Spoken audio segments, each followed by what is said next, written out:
ಭೀಮಾ ತೀರದ ರೌಡಿ ಶೀಟರ್ಗೆ ಬಿಸಿ ಮೂಡಿಸಿದ ವಿಜಯಪುರ ಜಿಲ್ಲೆ ಪೊಲೀಸರು. ಹೌದು ಸ್ನೇಹಿತರೆ, ಇತ್ತೀಚಿನ ದಿನಗಳಲ್ಲಿ ಸೋಷಿಯಲ್ ಮೀಡಿಯಾದಲ್ಲಿ ಕಾನೂನು ಬಾಹಿರ ವಿಡಿಯೋಗಳನ್ನು ಅಪ್ಲೋಡ್ ಮಾಡುವ ಮೂಲಕ ಸಾರ್ವಜನಿಕರ ಹಿತದೃಷ್ಟಿಯಿಂದ ಚಾಮರಾಜನಗರಿಗೆ ಶಿಫ್ಟ್ ಮಾಡಿದ್ದಾರೆ ತುಳಸಿರಾಮ್ ಹರಿಜನ್ ಅವರಿಗೆ. ಪ್ರತಿಯೊಂದನ್ನು ಡೀಟೇಲ್ ಆಗಿ ಹೇಳ್ತೇವೆ, ಪೂರ್ತಿ ವಿಡಿಯೋ ಕೊನೆ ತನಕ ನೋಡಿ.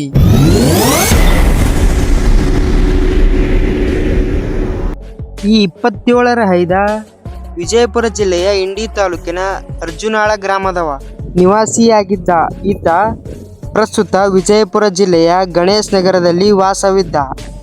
ಇವನ ಮೇಲೆ 9 ವರ್ಷದಲ್ಲಿ 14 ಗಂಭೀರ ಪ್ರಕರಣಗಳು ದಾಖಲಾಗಿದ್ದಾವೆ ಮತ್ತು ರವಿ ಮೇಲಿನಕೇರಿಯ ಹತ್ಯೆ ಇವನೇ ಮಾಡಿದ್ದು.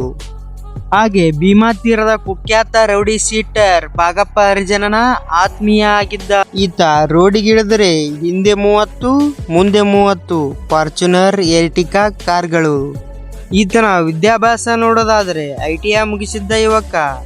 ಇವನ ವಯಸ್ಸು ಕೇವಲ 27 ವರ್ಷಗಳು.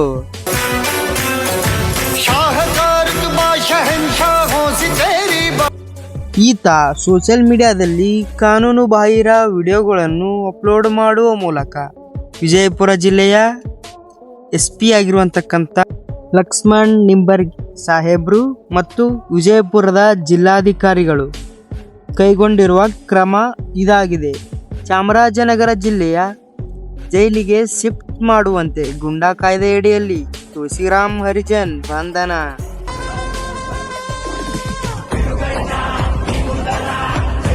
ಇತ್ತೀಚೆಗೆ CM ಕುರ್ಚಿ ಏರಿದ DK ಶಿವಕುಮಾರ್ ಅವರಿಗೆ ಹೂಗೊಚ್ಚು ಕೊಟ್ಟು ಅಭಿನಂದನೆ ಕೋರಿದ. ಇದನ್ನ ತಿಳಿದ ವಿಜಯಪುರ ಜಿಲ್ಲೆಯ ಜಿಲ್ಲಾಧಿಕಾರಿಗಳು ಹಾಗೂ SP ಸಾಹೇಬ್ರು ರೌಡಿ ಶೀಟರ್ಗಳಿಗೆ ರಾಜಕಾರಣಿಯ ಬೆಂಬಲ ಇದೆ ಎಂದು ಭಾವಿಸಿ ಗುಂಡಾ ಕಾಯ್ದೆ ಅಡಿಯಲ್ಲಿ ಬಂಧನ ಮಾಡಿದ್ದಾರೆ.